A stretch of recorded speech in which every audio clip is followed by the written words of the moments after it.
I'm Steve LaRue, a semi-retired architect and a member of the Benefis Foundation Board. I always considered myself athletic, but as I got older, got into my profession, a staid lifestyle, unhealthy eating, drinking too much, doing all those things that we do in midlife, I didn't know what to do.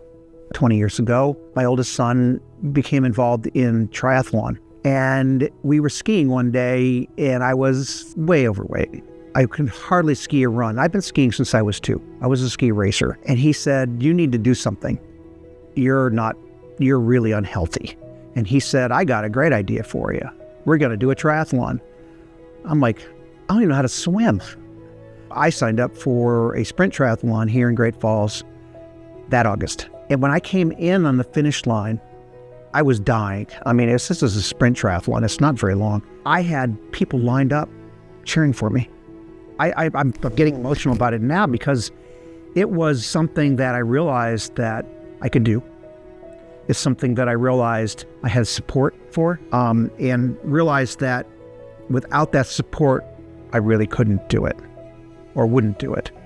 And that has propelled me all the way to doing full Ironman events. It's become very obvious to me that I have to take my health very seriously. All of my family have had tremendous health issues.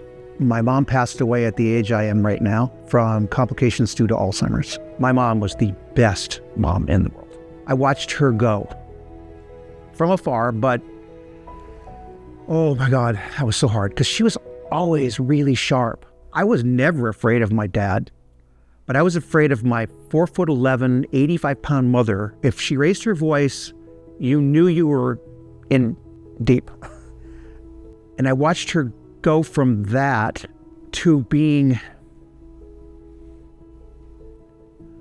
My dad used to have to lock her in the bedroom at night because she got to the point, which is one of the phases of Alzheimer's, where she was threatening to kill him.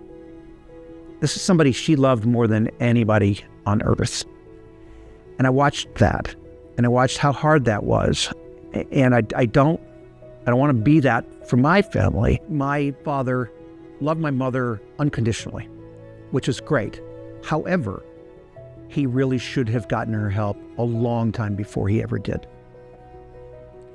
They didn't know then what we know now. I'm fortunate that I have a wife who is sharp as anything. She noticed, and she's very lovingly said, why don't we go get you tested? And I did. And it turns out that I have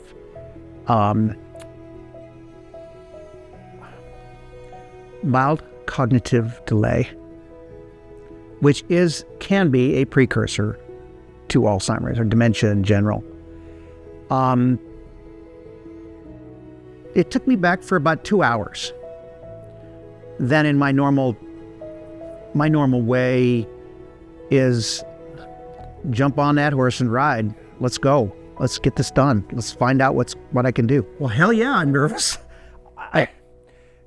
I say that with a smile on my face because I know now that there are options that can help that weren't there before.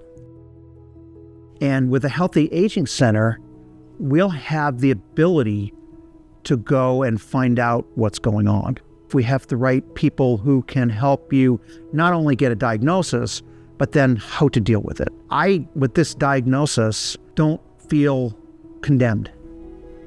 I feel energized. Now with this center, we should all feel energized. We have options. We have wonderful people who are specialists in care for people like me and will improve healthcare and longevity and quality of life. I think that's the biggest thing, is the quality of life. I don't know what's next for me.